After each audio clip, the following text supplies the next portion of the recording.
guys, welcome back to another video of Commerce Champion। आज excitement से अंदाजा लग रहा होगा कि बालक चैप्टर नंबर 1 होने जा रहा है। अब कंप्लीट 4 पार्ट्स के अंदर हमने चैप्टर को तोड़ दिया है। आज हमारा पार्ट नंबर 4 बिजनेस स्टडीज की कक्षा 11वीं की टर्म 1 की सीरीज का भी पार्ट 4 आज हम कर रहे हैं, क्योंकि भैया पहला चैप्टर तो दोनों का पार्ट सेम ही चलने वाला होगा ना। ठीक है, तो अगर अब तक आप लोगों ने बाकी 3 पार्ट नहीं देखे हैं तो वेयर आर यू, फटाफट जाओ, डिस्क्रिप्शन में लिंक मिल जाएगा, तीनों पार्टों को देखो। और चौथे पार्ट के अंदर हम लोग चैप्टर को खत्म कर रहे हैं। अच्छा, कमाल की बात यह है कि 1 घंटे के समय के अंदर हम लोग पूरे चैप्टर को समाप्त कर चुके होंगे। और साथ साथ में इस कक्षा के अंत में मैं आपको देने वाला हूं एक ऐसा सरप्राइज जिसको सुनकर बड़े मजे से आ जाएंगे, अंदर से थोड़ी तितलियां सी घूम जाएंगी, तो बताऊंगा उसको लेकर कक्षा के एंड में। तो चलिए शुरू करते हैं। शुरू करने से पहले अगर अब तक आप लोगों ने टेलीग्राम चैनल ज्वाइन नहीं किया है तो बाल को कर लो, क्योंकि सारी चीजें उसके अंदर मिलती है कंप्लीटली फ्री। पूरा सिलेबस आपको जस्ट 1 क्लिक के अंदर टक देखने को मिल रहा होता है। तो अगर अब तक ज्वाइन नहीं हुए हो तो बालक को ज्वाइन हो जाओ। ठीक है, चलिए, तो हम लोग इस चैप्टर को समाप्त कर रहे हैं और हम लोग आज पढ़ने जा रहे हैं ऑब्जेक्टिव ऑफ बिजनेस। तो भैया क्या होते हैं ऑब्जेक्टिव, और बात करेंगे रिस्क के बारे में। सबसे पहले ऑब्जेक्टिव ऑफ बिजनेस क्या होता है, ऑब्जेक्टिव का मतलब क्या होता है, क्यों, व्हाई, या हम बात करें तो एंड रिजल्ट। तो पहले हर क्लास में ये पहले चलता है। देखो, ऑब्जेक्टिव का मतलब क्या होता है, एंड रिजल्ट, आखिर इतनी मेहनत क्यों करी है, वो कहलाता है ऑब्जेक्टिव। तो it refer to that final goal जिसकी तरफ हम लोग आगे बढ़ रहे होंगे। ठीक है, तो it refer to all those business people want to get in return for what they do, यानी कि ये वो सब है जो कि बिजनेस में रहने वाला व्यक्ति अंत में चाहता है सारे कामों के बदले, मतलब उसने जितने भी काम करो उसके बदले में वो क्या चाहता है, उसका क्या ऑब्जेक्टिव है, वो कहलाता है आपका ऑब्जेक्टिव। मतलब उसका क्या मकसद है, वो कहलाता है आपका ऑब्जेक्टिव। समझना, ऑब्जेक्टिव की एक क्राइटेरिया है, इट मस्ट बी डिफाइंड। ये बहुत इंपॉर्टेंट चीज है। आधे सारे धंधे इसलिए फेल हो जाते हैं क्योंकि आपका ऑब्जेक्टिव डिफाइंड नहीं होता है, यानी कि आपका ऑब्जेक्टिव फिक्स नहीं होता। लोग बोलते हैं पैसा कमाना है, पैसा, अरे कितना कमाना है, कैसे कमाना है, क्या स्ट्रैटेजी है, और कितने यूनिट्स की सेल आउट करनी है, ये डिफाइंड होना बहुत ज्यादा जरूरी है। तो business person proclaims that their primary objective is to produce and distribute goods for a profit. इनका हर धंधे का एक प्राइम ऑब्जेक्टिव है, वो ऑब्जेक्टिव होता है प्रॉफिट। भैया सीधी बात है, धंधा शुरू किया है तो प्रॉफिट कमाने के लिए शुरू किया है। बट इन बिजनेस एक चीज को आपको ध्यान रखना है, although profit is one of the major objective और one of the most important objective of business, but profit ही इकलौता ऑब्जेक्टिव नहीं होता। जब भी बिजनेस चलता है तो प्रॉफिट कमाना ही इकलौता ऑब्जेक्टिव नहीं होता। प्रॉफिट के अलावा बहुत सारे ऑब्जेक्टिव होते हैं एक बिजनेस के। However, profit is not the sole objective but it is the leading one. Leading one क्यों है, क्योंकि जब प्रॉफिट होगा तो धंधा चलेगा, धंधा चलेगा तो वर्किंग कैपिटल चलेगी, वर्किंग कैपिटल चलेगी तो गुडविल बढ़ेगी, गुडविल बढ़ेगी तो बिजनेस में प्रॉफिट हो, मतलब बिजनेस के शेयर की वैल्यू जो है वो बूस्ट अप करेगी और बिजनेस जो है वो बहुत प्रॉपर्ली चलता रहेगा। ये सीधी सी बात है। प्रॉफिट क्या है, प्रॉफिट मशीन में तेल का काम करता है। अगर तेल प्रॉपर जा रहा है तो धंधा चल रहा है, और अगर तेल प्रॉपर नहीं है तो भले ही कितनी अच्छी मशीन लगी हो, खड़खड़ खड़खड़ जरूर करने लग जाती है। समझ में आ गया। So profit is the leading objective but not the sole objective. अब अगर सोल नहीं है, मतलब इकलौता ऑब्जेक्टिव नहीं है, तो बिजनेस कौन कौन से ऑब्जेक्टिव रखता है, तो बिजनेस के बहुत सारे ऑब्जेक्टिव होते हैं, यानी कि मल्टीपल ऑब्जेक्टिव होते हैं। सबसे पहले अगर अपन बात करें तो पहला होता है बेटा मार्केट स्टैंडिंग, बाजार में खड़ा रहना। हर एक ऑर्गेनाइजेशन चाहती है कि वो बाजार में खड़ी रहे, मतलब उसका नाम जाना जाए। फॉर एग्जाम्पल, जब जियो आया था स्टार्टिंग में, तो क्या जियो प्रॉफिट कमाने के लिए आया था? जी हाँ, मना कौन कर रहा है, बट क्या जियो उसी साल प्रॉफिट कमाने आया था? उसका जवाब होगा नहीं। जियो आया था शुरू के 3 साल मार्केट में स्टैंडिंग लेने। हम बात करें तो मार्केट में अपना शेयर बड़ा करने, यानी कि अगर हम बात करें एक सर्कल है जिसके अंदर 100 लोग खड़े हैं जो कि टेलीकॉम इंडस्ट्री से है, तो जियो का काम ये होता है, या जियो ये उम्मीद में आया था कि इनमें से मेजॉरिटी लोग जियो लेकर खड़े हों, यानी कि मान लो करीब 40%। तो भाई मार्केट में टोटल शेयर का 40% इकलौता जियो खा गया, तो वो क्या है, वो कहलाती है मार्केट स्टैंडिंग। यानी कि आप बाजार में खड़े हो और जब लोग आपकी इंडस्ट्री के बारे में बात करें तो आपकी बात होना स्वाभाविक है, इसको हम कहते हैं मार्केट स्टैंडिंग। दूसरा जो ऑब्जेक्टिव होता है वो होता है इनोवेशन। आज इतना कंपटीशन बढ़ चुका है कि अगर आप अपने प्रोडक्ट्स के अंदर इनोवेशन नहीं लाओगे तो आपका प्रोडक्ट्स कभी चलेगा नहीं। तो प्रॉफिट सेकेंडरी हो गया, पर उससे पहले इनोवेशन करना बहुत जरूरी है। अगर आप इनोवेशन पर ध्यान दोगे तो प्रॉफिट हमेशा बाय प्रोडक्ट होता है। हमेशा याद रखना, बिजनेस के अंदर प्रॉफिट अच्छी बात है, पर सिर्फ प्रॉफिट कमाने जाओगे तो साल भर के अंदर घर बैठ जाओगे। बिजनेस के अंदर सबसे प्राइम ऑब्जेक्टिव होता है कि आप बाकी सारे कार्य को पूरी श्रद्धा से करो, पूरी इच्छा से करो, पूरी शक्ति से करो। Profit is always a by product of your hard work. अगला आता है प्रोडक्टिविटी। प्रोडक्टिविटी का मतलब होता है प्रोडक्शन कैपेसिटी। मतलब अगर आपने 100 यूनिट का एक प्लांट लगाया जो कि 100 यूनिट एक दिन में बना के देता है, तो आप उनमें से कितने यूनिट एक्चुअली बना रहे हो, वो कहलाती है आपकी प्रोडक्टिविटी, यानी कि प्रोडक्शन कैपेसिटी। हमेशा हर ऑर्गेनाइजेशन चाहती है कि उसकी प्रोडक्शन कैपेसिटी अच्छी रहे, एफिशिएंट रहे। एफिशिएंट का मतलब है रिसोर्सेज का खराब इस्तेमाल भी ना हो और सबसे कम कॉस्ट के अंदर अपना जो काम है वो बेहतर तरीके से चल रहा हो। चौथा है physical and financial resources. Her company का ये ऑब्जेक्टिव होता है कि वो अपने फिजिकल रिसोर्सेज, मतलब कि मशीन हो गया, प्लांट हो गया, इन सारी चीजों के ऊपर बहुत बेहतर तरीके से कमांड रखे, ये सारी चीजों की अवेलेबिलिटी रहे, साथ साथ में जो पैसा है उसकी भी जुगाड़ करती रहे। ऐसा नहीं हो कि पैसे की कमी पड़ जाए। अगला आता है भाई सर्वव्यापी। मतलब ये क्यों ही लिखा है, इसको तो पिताजी है सबका। वो कहलाता है earning profit. The major objective is to earn profit. अगर आपका धंधा प्रॉफिट नहीं कमा रहा है तो आपका धंधा बर्बाद होने वाला है। अगला आता है मैनेजर परफॉर्मेंस एंड डेवलपमेंट। ये भी ऑर्गेनाइजेशन का एक ऑब्जेक्टिव होता है कि जो उसका मैनेजर है उसकी परफॉर्मेंस को देखा जाए, उसकी परफॉर्मेंस को बढ़ाया जाए और उसका डेवलपमेंट करा जाए। एक बात हमेशा ध्यान रखना, इलॉन मस्क कहते हैं कि अगर मेरे को अपनी ऑर्गेनाइजेशन के अंदर एम्प्लॉइज हायर करने तो मैं वो हायर करूंगा जिनका समझ मेरे से भी कहीं गुना ज्यादा होना, जिनकी समझ मेरे से भी कहीं गुना ज्यादा होगी।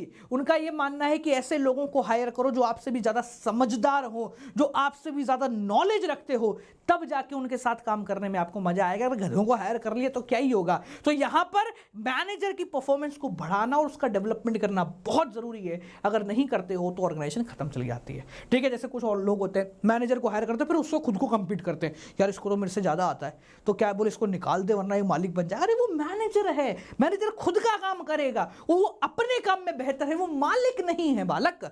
अगला समझो वर्कर परफॉर्मेंस एंड एटीट्यूड। ये बहुत जरूरी है। वर्कर की परफॉर्मेंस भी बढ़िया होनी चाहिए और साथ साथ में उसका एटीट्यूड भी पॉजिटिव होना चाहिए। ऐसा नहीं कि वर्कर ऑर्गेनाइजेशन में घुसते और बताएं यार बहुत परेशानी है जीवन में, ऐसा वर्कर हमें नहीं चाहिए। हमें चाहिए एक पॉजिटिव एटीट्यूड वाला वर्कर, उसके एटीट्यूड के ऊपर काम करना है। लास्ट आखिरी ऑब्जेक्टिव होता है सोशल रिस्पॉन्सिबिलिटी, कि हमारी जो ऑर्गेनाइजेशन है उसको सोसाइटी के लिए भी बेहतर काम करना है, अच्छे प्राइसिंग के अंदर प्रोडक्ट देना है, सोसाइटी में किसी प्रकार का कोई नुकसान ना हो, ज़्यादा आगे कहता हूँ वो कहना ना एयर पॉल्यूशन ना हो, इसका भी ध्यान रखना है। और जितनी भी उसकी जिम्मेदारी है एम्प्लॉयमेंट अपॉर्चुनिटीज प्रोवाइड करना, ये सब वो भली भांति जानता है और उसको देखे काम करे। ध्यान से समझना, जितने भी ऑब्जेक्टिव हमने यहां बात करे ना, इन सब की जो रूट है वो सब की रूट यहां आके अटक जाती है। सब की रूट, चाहे प्रोडक्टिविटी बढ़ाना हो, रिसोर्सेज का पता करना हो, परफॉर्मेंस बूस्टअप करना हो, वर्कर डेवलपमेंट करना हो, या सोसाइटी में अच्छा बनना हो, हर चीज एक ही जगह आके रुक जाती है। उस चीज का नाम है अर्निंग प्रॉफिट। इसलिए हम कहते हैं कि जो अर्निंग प्रॉफिट है वो लीडिंग ऑब्जेक्टिव है एक ऑर्गेनाइजेशन के लिए। समझ में आ गया? क्लियर है? ये हो गए ऑब्जेक्टिव। अब आता है रिस्क है तो इश्क है, डैश है तो इश्क है। अरे डैश क्या है? डैश है रिस्क, यानी कि हम बात कर रहे हैं बिजनेस रिस्क। तो बिजनेस रिस्क क्या है? बिजनेस रिस्क का मतलब होता है भैया वो कहानी जहां पर आपको पता नहीं है कि क्या होगा, गड़बड़ घोटाला है। तो the term business risk refers to the possibility of inadequate profit और इवन लॉस, कि इनएडिक्वेट प्रॉफिट हो गया या फिर लॉस हो गया तो भैया ये क्या कहलाता है? ये कहलाता है रिस्क। लॉस क्यों हो सकता है? लॉस को किसी वजह से हो सकता है, लॉस कोई सा भी रीजन जो है लॉस के अंदर आ सकता है। ठीक है, अगर हम बात कर रहे हैं तो रिस्क दो प्रकार के होते हैं, एक होता है प्योर रिस्क, एक होता है नॉर्मल रिस्क। प्योर रिस्क का मतलब क्या होता है? वो रिस्क जिससे या तो लॉस होगा या लॉस नहीं होगा। एक होता है नॉर्मल रिस्क और एक होता है प्योर। नॉर्मल का मतलब बेसिकली या तो प्रॉफिट होगा या फिर लॉस होगा। ठीक है, हो सकता है प्रॉफिट हो जाए, हो सकता है लॉस हो जाए। ठीक है, जैसे कंज्यूमर का टेस्ट बदल गया तो प्रॉफिट होगा अगर मेरे फायदे का है, लॉस होगा अगर मेरे अपोजिट है। प्योर रिस्क का मतलब वो रिस्क जिससे या तो लॉस है या फिर लॉस नहीं है, जैसे आग लगना, ये एक प्योर रिस्क है।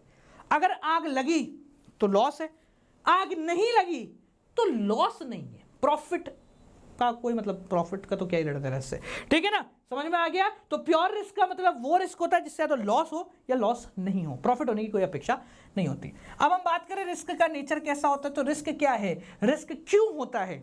रिस्क इसलिए होता है क्योंकि आपने भविष्य नहीं देखा है।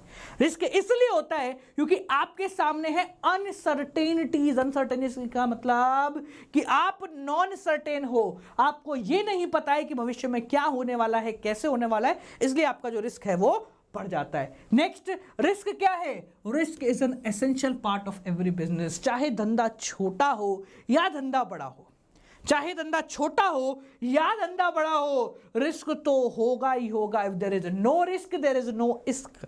अगर रिस्क नहीं है तो इश्क नहीं है, क्योंकि रिस्क है तो ही प्रॉफिट है। प्रॉफिट क्या है, profit is the reward of risk. कि अगर आप रिस्क लेते हो तो प्रॉफिट है, ज्यादा रिस्क लोगे तो ज्यादा प्रॉफिट होगा, कम रिस्क लोगे तो कम प्रॉफिट होगा, ठीक है।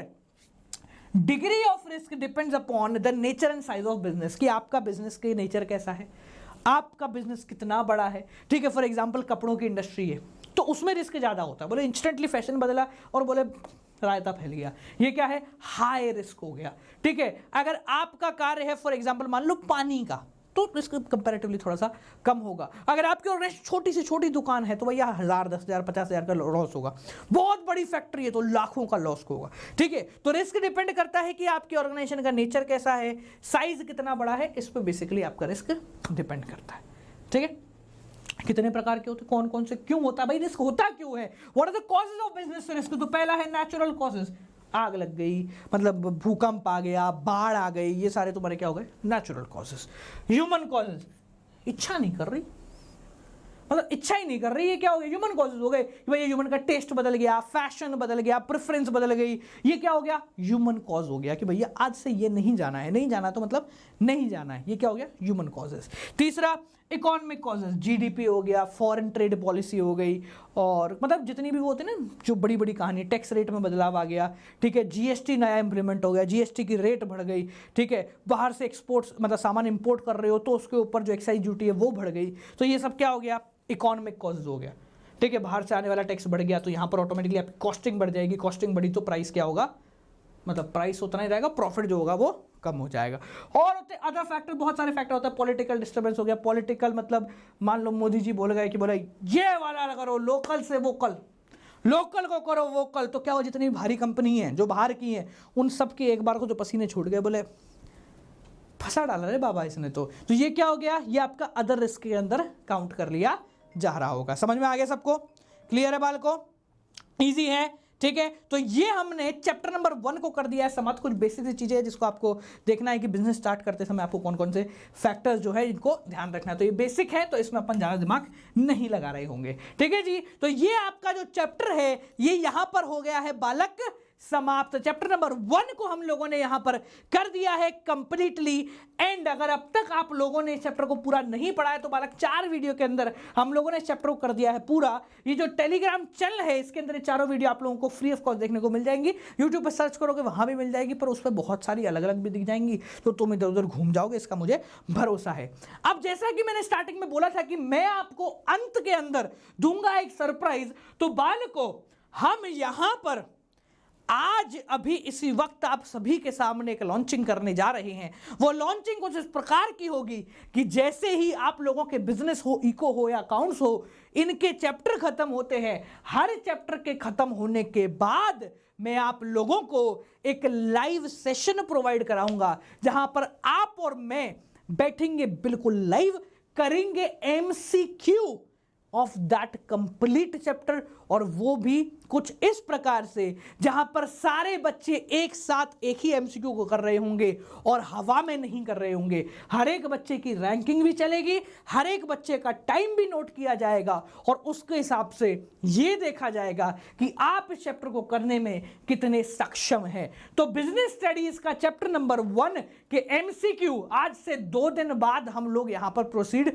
कर रहे होंगे। अगली वीडियो के अंदर मैं इसकी जानकारी अलग से एक वीडियो बनाकर आप लोगों को दे दूंगा कि बिजनेस स्टडीज चैप्टर नंबर 1 के एमसीक्यू कब कहां किस प्रकार से किस लिए आप लोगों को करने हैं। ठीक है जी, तो इसके लिए तैयार हो जाए, टेलीग्राम चैनल को ज्वाइन कर ले। और अगर आप चाहते हैं कि मेरे से लाइव पढ़ना और हमारे या पूरी की पूरी कहते हैं ना मतलब मेरी पूरी टीम के साथ मिलकर आप लोग कक्षा 11वीं के अंदर बनना चाहते हैं स्कूल टॉपर, तो अभी ज्वाइन करें अनअकैडमी प्लस या इकॉनिक, जहां पर आपको मिलते हैं इंडिया के best teachers with live classes and interactive code and every other thing. यहां पर आप अनअकैडमी का आइकॉनिक या प्लस सब्सक्रिप्शन ले सकते हैं। और कमाल की बात यह है कि अगर 11वीं का लेते हैं तो 12वीं आप लोगों को मिल जाएगी। सो गो फॉर लॉन्गर सब्सक्रिप्शन लेने के लिए आप लोगों को एक कोड इस्तेमाल करना है, वो कोड है गौरव जे।